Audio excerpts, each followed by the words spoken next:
لله الحمد لله وكفى وسلام على عباده الذين اصطفى أما بعد فأعوذ بالله من الشيطان الرجيم بسم الله الرحمن الرحيم قل هل يستوي الذين يعلمون والذين لا يعلمون انما يتذكر اولو الالباب صدق اللہ العظیم۔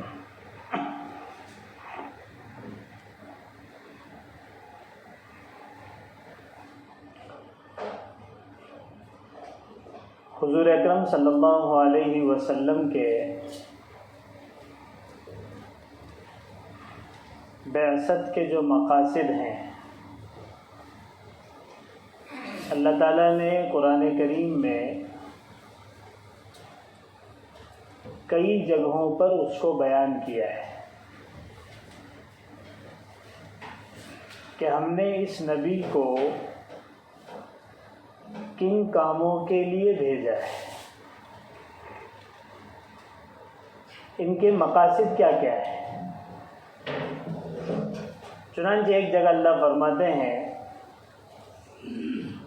هو الذي بعث في الأميين رسولا منهم يتلو عليهم آياته ويزكيهم ويعلمهم الكتاب والحكمة وإن كانوا من قبل لفي ضلال مبين۔ کہ وہ ذات جس نے ایک رسول کو بھیجا انہی کی قوم میں سے، کیا کرتے ہیں وہ؟ سب سے پہلا کام بتایا یتلو علیہم آیاتہ، وہ اس کی آیات کو اپنی قوم والوں کو پڑھ کر سناتے ہیں، تلاوت کرتے ہیں۔ دوسرا کام کیا بتایا؟ وَيُزَكِّيهِمْ، ان کی اصلاح کا کام کرتے ہیں، ان کا تزکیہ کرتے ہیں۔ باطن کے اندر جو خرابیاں ہوتی ہیں، حسد ہوتا ہے، حب جاہ ہوتا ہے، مال کی محبت ہوتی ہے، بغض ہوتا ہے، دشمنی ہوتی ہے، یہ سب باطن کی بیماریاں ہیں۔ اس نبی کا یہ کام ہے کہ وہ ان بیماریوں کی اصلاح کرتے ہیں، علاج کرتے ہیں۔ تیسرا کام کیا ہے؟ وَيُعَلِّمُهُمُ الْكِتَابَ وَالْحِكْمَةَ، کتاب کی تعلیم دیتے ہیں۔ یعنی قرآن کریم میں اللہ تعالیٰ نے جو احکام امت کو دیے ہیں، انسانیت کو دیے ہیں، وہ انہیں سکھاتے ہیں۔ ایک معلم کی ہر جگہ ضرورت ہوتی ہے، ایک سکھانے والے کی ہر علم و فن میں ضرورت ہوتی ہے۔ تو یہ اللہ کی کتاب کے احکامات کو سکھاتے ہیں اور حکمت کی تعلیم دیتے ہیں۔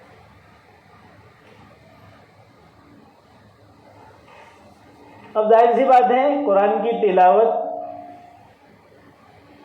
تزکیہ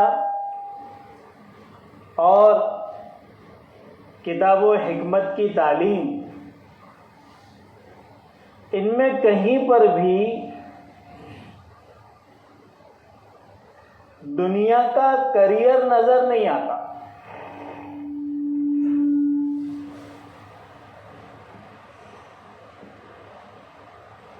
جو لوگوں کو ان چیزوں کے سیکھنے سکھانے میں لگا رہے گا، اس کے پاس کہاں سے وقت بچے گا؟ اپنے دنیا کے کریئر کو بنانے کے لیے، مستقبل اور فیوچر کو سنوارنے کے لیے۔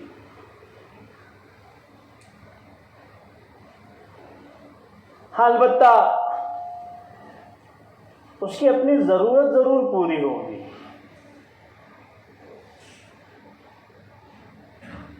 اس کو کھانے ملے گا، رہائش کے لیے مکان مل جائے گا ضرورت کا، کپڑے بھی مل جائیں گے، سواری بھی مل جائے گی، کمی اور کسر کے ساتھ زندگی گزر جائے گی۔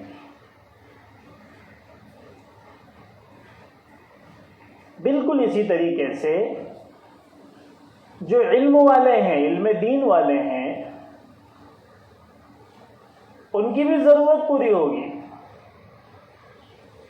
کھانا کپڑا انہیں بھی مل جائے گا، کٹ کسر کے ان کی بھی زندگی گزر جائے گی، اس لیے کہ وہ نبی کے وارث ہیں، اور انہیں وہی کام کرنا ہے جو نبی اپنے زمانے میں کیا کرتے تھے، اور خالص ہو کر کرنا ہے، اور یہی ان کا کریئر ہے۔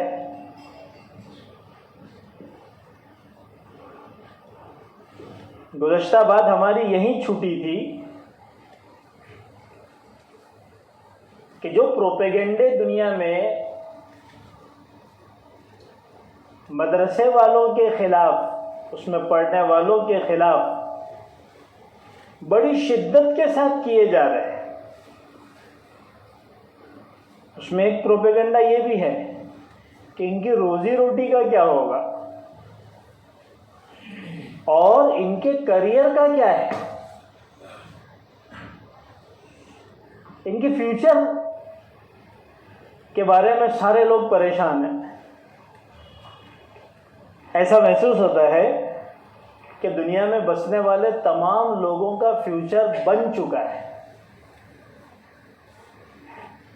صرف ایک یہی طبقہ رہ گیا ہے جس کا فیوچر دھندلا سا نظر آ رہا ہے۔ حالانکہ آپ لوگ ماشاءاللہ بہت ایڈوکیٹ ہو، پڑھنے لکھنے والے ہو، اخبار بھی پڑھتے ہو، دنیا کے حالات سے واقف ہو۔ دنیا کو چھوڑیے، ہمارے ملک کا حال یہ ہے کہ دنیاوی تعلیم کی بڑی بڑی ڈگریاں، P H D, M S, B E, ہمیں تو اس کے نام بھی سب زیادہ معلوم نہیں ہے، اچھی ڈگریاں لیے ہوئے لوگ سینکڑوں کی تعداد میں نہیں، ہزاروں کی تعداد میں نہیں، لاکھوں کی تعداد میں بھی نہیں، یہ فگر کروڑوں سے بڑھ چکا ہے۔ اس وقت چاہے وہ فریشر ہو، چاہے وہ کسی جگہ کام کرتا ہو، کمپنی میں، کسی ادارے میں، اور وہاں سے اس کا جاب چھوٹ گیا ہو، اتنی بڑی تعداد میں جاب لیس ہے، ان کے پاس نوکری ہی نہیں ہے۔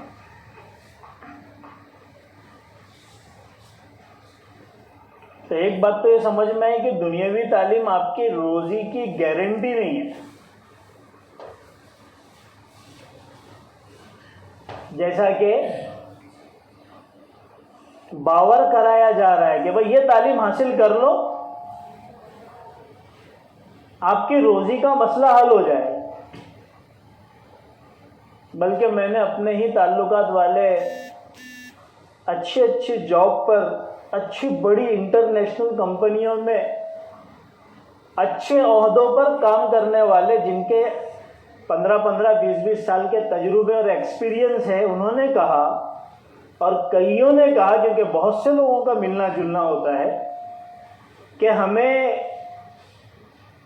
دوسرے دن بھی اس بات کا یقین نہیں ہوتا ہے آج کے ماحول میں کہ ہماری جاب رہے گی یا نہیں۔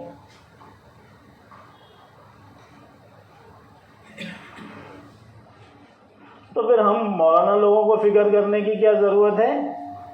الحمدللہ ہر جگہ سے جو ہے وہ پیشکش ہی ہوتی ہے کہ کوئی اچھے مولانا ہو تو پھر ہم کو ضرورت ہے. مدرسوں میں ضرورت ہے، مکتبوں میں ضرورت ہے، مسجدوں میں ضرورت ہے، فوج کے اندر اماموں کے لیے ویکنسیاں نکل رہی ہیں. اور صحیح معنوں میں اگر ہر علاقے کی ضرورت کے حساب سے مساجد اور مکاتب قائم کر دیے جائیں اور مدرسے بنا دیے جائیں تو آپ کو علماء کم پڑیں گے. کیونکہ اس لائن میں آنے والے اور اس کوچے میں داخل ہونے والے اس وقت پورے ہندوستان میں 1% لوگ ہیں. کووڈ کے بعد جو 1.5 اور 2% کا ریشو تھا وہ گھٹ کر 1% پہ آ گیا.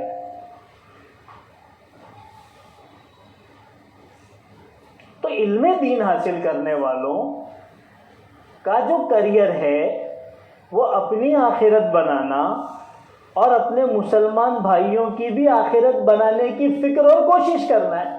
وہ ان کی لائن ہے. ارے بھائی ایک پائلٹ کو 8 لاکھ 10 لاکھ 12 لاکھ کی سیلری ملتی ہے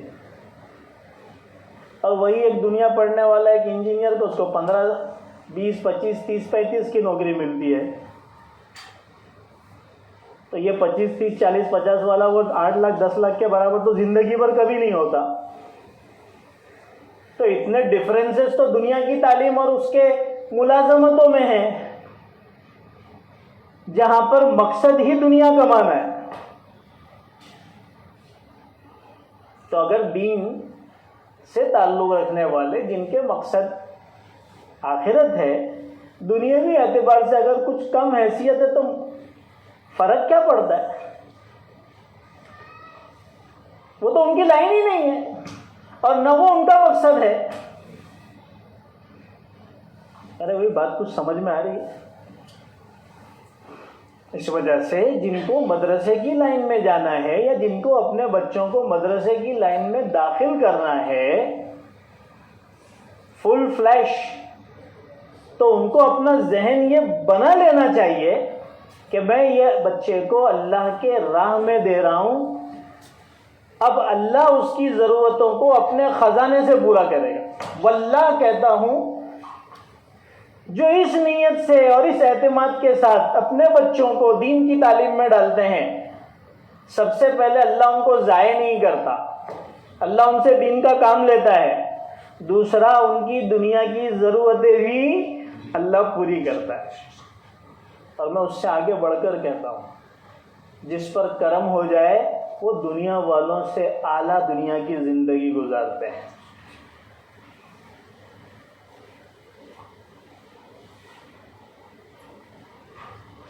دنیاوی اعتبار سے. تو یہ ہے اصل کریئر علم دین سے تعلق رکھنے والے، مدرسوں سے تعلق رکھنے والوں کا. ایک بزرگ گزرے حضرت معروف کرخی رحمۃ اللہ علیہ، بغداد کے رہنے والے تھے. ایک مرتبہ اپنے ساتھیوں کے ساتھ دجلہ کے کنارے تشریف لے جا رہے تھے، چہل قدمی کر رہے تھے. دجلہ میں کشتی کچھ اوباش قسم کے نوجوانوں کی گزر رہی تھی. وہ اپنی مستیوں میں تھے، گل چھڑے اڑا رہے تھے. حضرت کے بعد سے کشتی گزری. نوجوان ہو، اوباش ہو، شریر ہو اور رنگ رلیوں میں ہو، اور اس میں کوئی صوفی منش بزرگ سامنے آ جائے، مولوی آ جائے تو ظرافت کی جو رگ ہے اور پھڑک اٹھتی ہے، کچھ مذاق اور کر لے. 2-4 جملے حضرت کے اوپر چست کر دیا، کہہ دیا. تو جو ساتھ والے تھے وہ جانتے تھے نا شخصیت کیا ہے. ان کو بڑا برا لگا تو کہنے لگے حضرت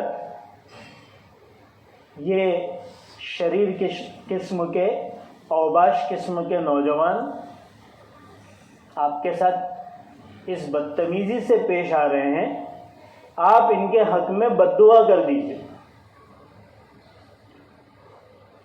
تو حضرت نے ہاتھ اٹھایا، اے اللہ تو نے ان نوجوانوں کو دنیا کی مسرتیں عطا فرمائی ہے، مسرت یعنی خوشیاں، اے اللہ تو ان کو آخرت کی مسرتیں بھی عطا فرما۔ اب جب وہ ساتھی نے یہ دعا سنی تو کہا کہ حضرت آپ نے تو بد دعا کی جگہ دعا کر دی۔ تو حضرت نے فرمایا اس میں میرا کیا نقصان ہے، ان کی آخرت بن جائے گی۔ اور ظاہر سی بات ہے کہ آخرت اسی کی بنتی ہے جس کی دنیاوی زندگی اسلام کے مطابق ہوتی ہے، دینداری والی ہوتی ہے۔ ہو سکتا ہے اللہ ان کو دیندار بنا دے۔ یہ ہے اہل علم، اللہ والے، دین والوں کی زندگی کا مقصد کہ اگر دوسرے دنیاوی اعتبار سے اچھے ہیں تو اللہ ان کی آخرت بھی اچھی کر دے۔ ہر دیندار علم والا اس کی یہی محنت اور کوشش ہوتی ہے کہ اللہ نے جیسے ان کو دنیا کے اعتبار سے اچھا رکھا ہے، اللہ ان کی آخرت بھی۔ جو دوسروں کی آخرت کی فکر کرے گا اللہ اس کو ضائع کرے گا، اللہ اس کی آخرت تو اس کے پیش نظر ہوتا ہی، اس لیے تو ساری قربانیاں دے رہا ہے، وہ اس کے اندر صلاحیتوں کی کمی نہیں ہے۔ ارے بھائی جو بچہ پورا قرآن حفظ کر لیتا ہے اس کا دماغ کتنا تیز ہوگا، جو بڑی بڑی کتابیں پڑھتا ہے، اس کے امتحانات دیتا ہے، اس کا دماغ کتنا تیز ہوگا۔ ہم نے اسکول بھی پڑھی ہے اور ہم نے مدرسہ بھی پڑھا ہے، کم سے کم 50 اور 100 کا فرق ہے محنت کے اعتبار سے مدرسے کی تعلیم میں اور اسکول کی تعلیم میں۔ اب وہ جو قربانیاں دے رہا ہے وہ اللہ کے لیے دے رہا ہے، اللہ کے دین کے لیے دے رہا ہے، اس کا مقصد ہے دین کا پیغام، پورے اسلام کا پیغام، پورے دین کا پیغام پوری دنیا میں پھیلانا۔ تو ان کا کیریئر آخرت ہے، ایک ہے معاش، ایک ہے معاد، ایک دنیا کی زندگی ہے اس کے لیے کوشش محنت ہے، اور ایک آخرت کی زندگی ہے اس کے لیے کوشش اور محنت۔ آپ جانتے ہیں کہ دنیا ختم ہونے والی ہے، اس کے لیے کی جانے والی کوششیں بھی ختم ہو جائے گی، آخرت باقی ہے، اس کے لیے کی جانے والی کوشش بھی باقی رہے گی۔ تو یہ علم حاصل ہوتا ہے مدرسوں میں، اور اسی لیے کہا جاتا ہے کہ مدرسے دین کے قلعے ہیں، اسلام کے قلعے ہیں،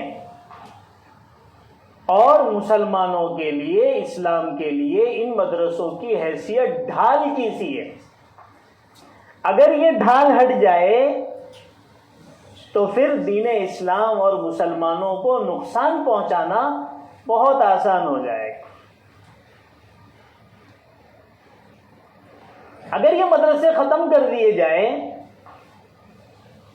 تو مسلمانوں کی حال اس بھیڑ بکریوں جیسی ہو جائے گی جس کے چرواہے کو قتل کر دیا جائے، اور بھیڑیں بالکل بے رہبر کے، بے قائد کے، بے چرواہے کے یوں ہی بکھر جائیں، منتشر ہو جائیں، اور بھیڑیے اور درندے ان کو پھاڑ پھاڑ کر کھانے لگیں۔ اگر یہ اسلامی قلعے نہ ہوں، یہ دینی قلعے نہ ہوں مدارس، تو مسلمانوں کے ایمان کے ساتھ دشمنان اسلام بھی بھیڑیوں جیسا عمل کریں گے، کام کریں گے۔ ایک مثال تو میں نے آپ کو شروع کے بیان میں، شاید یہ تیسرا چوتھا بیان ہے، دیا تھا بغداد کا، جو مسلمانوں کا دارالسلطنت کئی صدیوں تک رہا، اور علم کا اور مدارس کا اور صوفیہ اور خانقاہوں کا اور قرآن و حدیث کا اور فقہا اور فقہ کا اور علم کلام کا مرکز رہا۔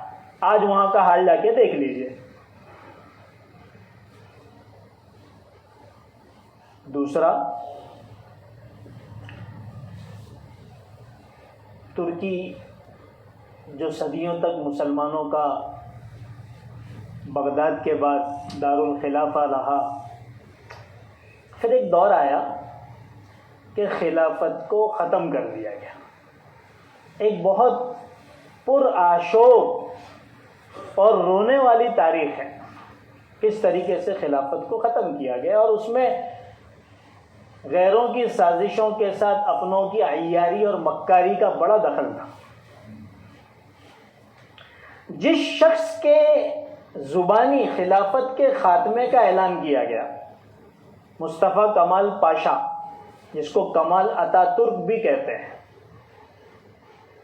اس وقت ترکی کے پارلیمنٹ میں اور وہاں کے بڑے بڑے اداروں میں اس کا فوٹو لگا ہوا رہتا ہے. یہ انتہائی اسلام دشمن شخص تھا، ترکی کا ہی مسلمان. اس کے زبانی سے اعلان کروا دیا کہ خلافت ختم. پھر اس نے اس کے بعد ترکی جو مسلمانوں کا مرکز تھا اس کی جو شکل بدلی، اس کے جو حالات چینج ہوئے، اور اسی کے ذریعے سے وہ سارے کام ہوئے. اس میں اس نے سب سے بڑا جو کام کیا کہ وہاں کے جو علمی دینی مدارس تھے ان پر تالے، کہ سب سے پہلے اس کو بند کرو. قرآن پہ بین لگایا گیا، دینی کتابوں پر پابندی لگائی گئی، پڑھنے پڑھانے پر پابندی لگائی گئی. اس طریقے سے جب دینی علم کا پڑھنا، قرآن کی تعلیم، قرآن کا سیکھنا، یاد کرنا، قرآن کا رکھنا، قرآن کا مطالعہ کرنا، تلاوت کرنا، قرآن کی بات کرنے پر بھی جب پابندی لگ گئی تو نتیجہ یہ نکلا کہ کچھ عرصے کے بعد مسلمانوں کی دینی حالت پوری طریقے سے بدل گئی، اور وہ مغربی کلچر، ویسٹرن کلچر اور مغربی تہذیب میں پوری طریقے سے رچ بس گئے. جو لوگ ترکی گئے ہوں گے، میں نے تو سنا ہے وہاں پر رہنے والوں سے کہ ایک عرصہ ہو گیا جب سے نجم الدین اربکان جیت کر آئے جو اسلام پسند تھے، پھر آج طیب اردوگان ہے، کم سے کم 20 25 30 سال کا عرصہ ہو گیا، اور ان لوگوں کی مسلسل محنت رہی، بڑی قربانیاں رہی. اس کے باوجود بھی آج ترکی میں جاؤ تو لگتا نہیں کہ یہ کوئی مسلم ملک ہے.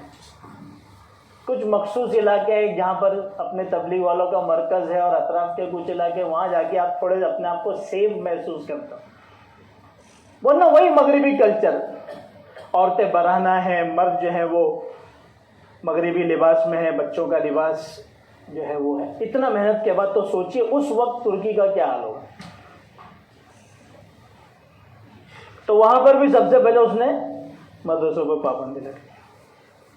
جس زمانے میں روس میں کمیونزم کا جو ہے وہ ماحول بنا، اور روس کے بہت سارے علاقے وہ تو مسلمانوں کے تھے، بڑے بڑے محدثین، بڑے بڑے مفسرین، بہت بڑے بڑے فقہا، وہ سب انہی علاقوں کے تھے. امام بخاری بخارا کے، یہ رشیا کا علاقہ ہے. سمرقند کے بڑے بڑے علماء، ان کی کتابیں ہمارے پاس موجود ہیں، ان کے تذکرے کتابوں میں آتے ہیں.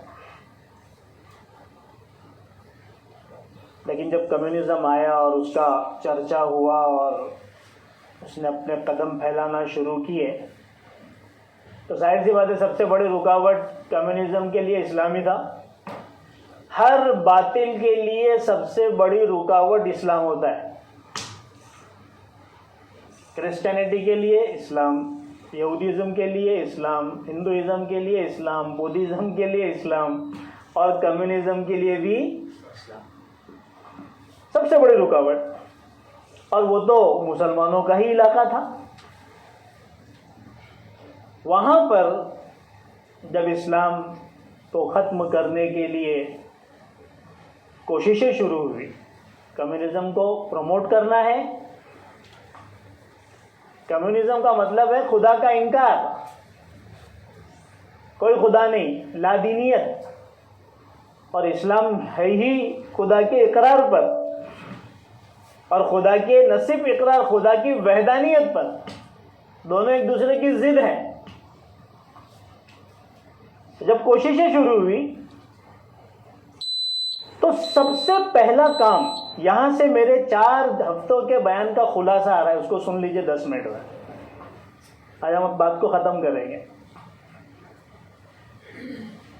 سب سے پہلا کام اس وقت ان کمیونسٹوں نے جو کیا، وہ مسلمانوں کے اوقاف کو ضبط کر لیا.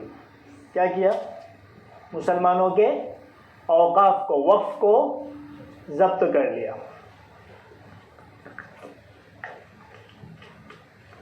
اوقاف کے ذریعے سے جو آمدنیاں ہوا کرتی تھی، ان آمدنیوں کے ذریعے سے ان زمانے کے مساجد، اس کے سارے خرچے، مدارس بڑے بڑے، ان کے سارے خرچے بآسانی اور بہت اچھے طریقے سے چلتے تھے.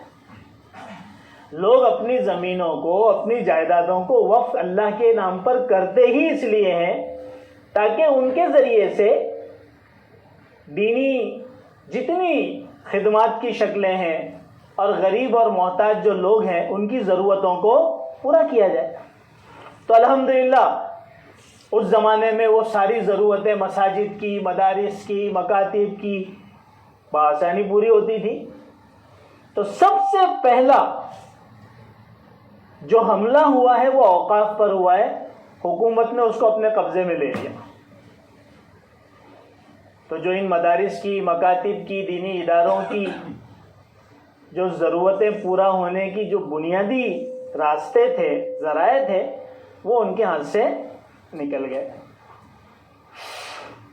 ہمارے یہاں جو یہ بولا جاتا ہے 7 لاکھ 8 لاکھ 9 لاکھ 10 لاکھ ایکڑ زمینیں اوقاف کی ہیں، اور بالکل ہیں، اس سے ہمارے اداروں کو کوئی فائدہ نہیں تھا. اس کے ذریعے سے ہمارے غریبوں کی کوئی ضرورتیں پوری نہیں ہو رہی تھی. اس کا اگر صحیح استعمال ہوتا اور اس کی طرف اگر صحیح توجہ دی جاتی تو مسلمانوں کی آدھی سے زیادہ غربت تو ایسے ہی ختم ہو جاتی. یعنی ہمارے یہاں پر جو اوقاف کے ساتھ معاملات اور سلوک ہوئے ہیں وہ تو دشمن سے زیادہ خطرناک ہوئے ہیں.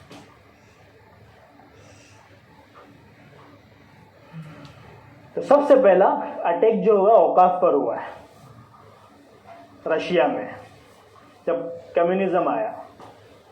اب جب یہ سارے ذریعے بند ہو گئے تو دوسرا کام انہوں نے یہ کیا کہ مسجدوں کے اوپر بھاری ٹیکس لگا دیا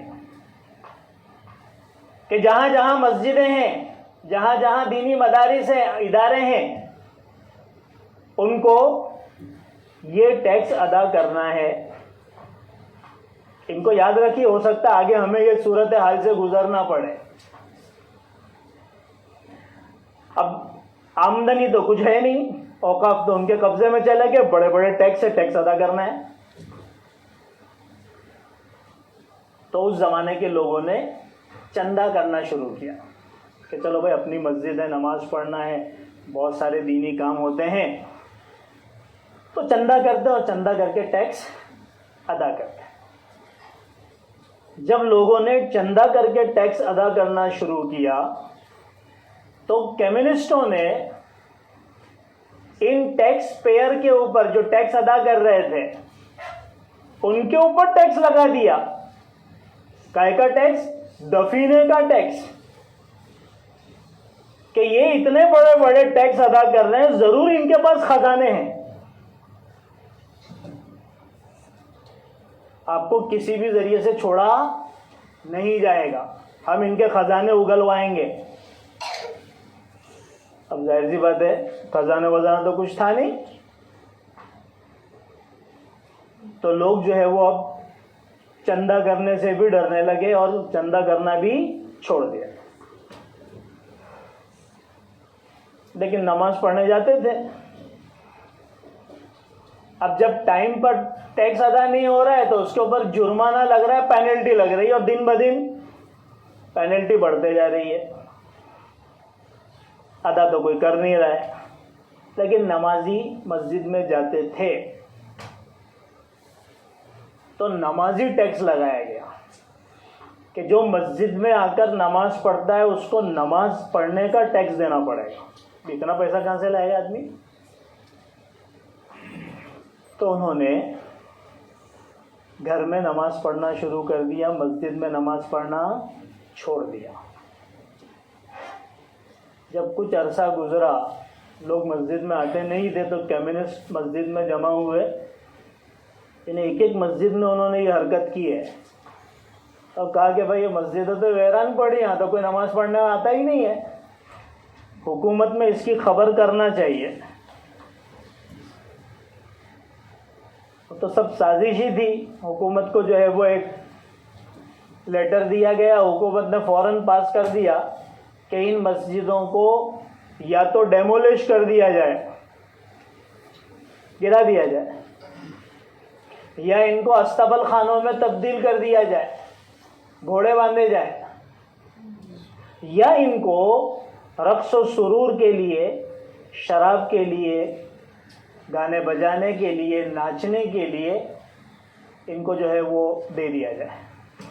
اس طریقے سے ہمارے ہاتھوں سے مسجدیں چلے گئی، بڑے بڑے مدارس اور ادارے چلے گئے، اور مسلمان وہاں کا پوری طریقے سے کچھ عرصے کے بعد بے دین ہو گئے. جائیے قزاقستان، ترکمانستان، ابھی جماعتیں جا کے آئی ہے، ساتھی لوگ بتائیں گے وہاں کے حالات. مجھے تو وہاں سے ویڈیو وغیرہ بھیجتے تھے. امام بخاری کے مزار پر ہیں اور فلاں بزرگ کے مزار پر ہیں. دعوت کا کام کرنے کی اجازت نہیں ہے. ابھی تو میں نے یہاں تک سنا ان ساتھیوں کے تعلق سے، بیچارے 4 ساتھی تھے لیکن 8 سے 10 لوگ ان کے واچ میں رہتے تھے. محسوس ہوتا تھا کہ کچھ لوگ ہمارے ارد گرد ہیں. یہ ان مسلم ملکوں کا اس وقت حال ہے جب وہ آزاد ہو چکے ہیں اور کہیں نہ کہیں ان کو اسلامی مملکت کہا جاتا ہے، لیکن ایسی سخت کمیونزم کی محنت ہوئی جس کے اثرات آج تک حکومتوں میں اور وہاں کے لوگوں میں موجود ہیں. تو سب سے پہلے جو کام کیا گیا وہ ان کے اوقاف کو قبضے میں لیا گیا، اور اس کے بعد پھر مدارس کا نمبر آیا، پھر مساجد کا نمبر آیا، پھر مکاتب کا نمبر آیا، پھر قبرستانوں کا نمبر آیا، پھر سب چیزوں کا نمبر آیا. جس کا لازمی نتیجہ کیا نکلا کہ مسلمان اپنے دین سے بیگانہ ہو گئے. دین کا کچھ پتہ ہی نہیں رہا. بہت سارے مسلمان تو کمیونسٹ ہو گئے، بہت سارے مسلمان اس زمانے میں عیسائی ہو گئے. اور ایک راستہ تھا ہجرت کر کے کسی مسلم ملک چلے جاؤ، تو بیچارے کچھ جو ہے اپنے ایمان کو بچانے کے لیے اپنا گھر بار، رشتہ دار، خاندان سب کچھ چھوڑ کر چلے گئے. آج ہمارے ملک میں بھی حالات اسی قسم کے ہیں، اور یہ جو ساری سرگرمیاں چل رہی ہیں یہ پورا اسٹڈی کر کے چل رہی ہے. آپ کے لیے آپ سے زیادہ اسٹڈی کرنے والے دوسرے قوموں میں موجود ہیں. ہمارے ہاں تو اسٹڈی کا ماحول ہی ختم ہو گیا ہے.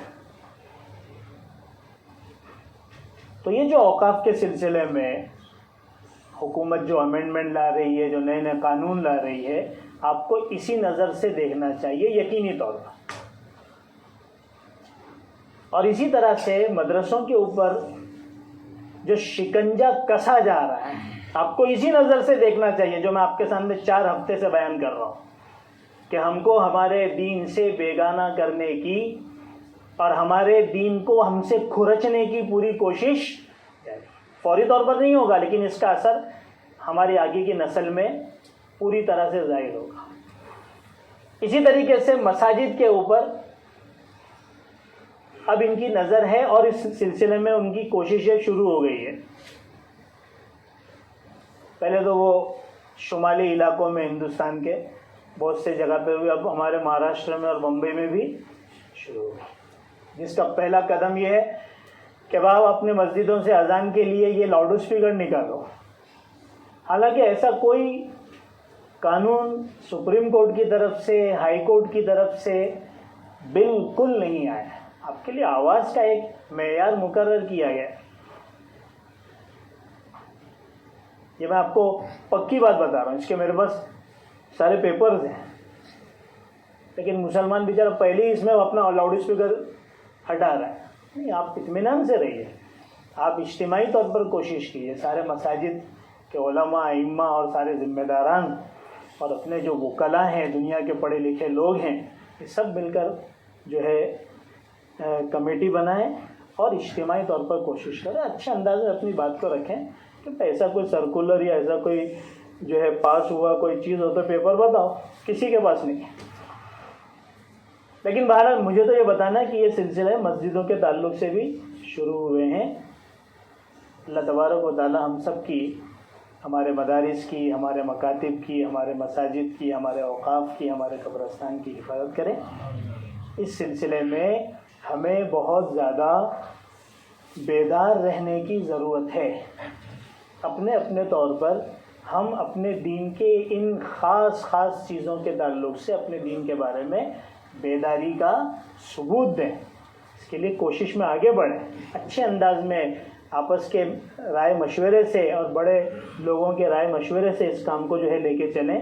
تو امید ہے کہ اللہ کی کچھ مدد ہمارے ساتھ ہوگی، ورنہ پھر مستقبل بڑا تاریک اور اندھیرا نظر آ رہا ہے. اللہ تعالیٰ ایسے حالات سے ہم سب کی حفاظت فرمائے. وآخر دعوانا الحمد للہ رب العالمین.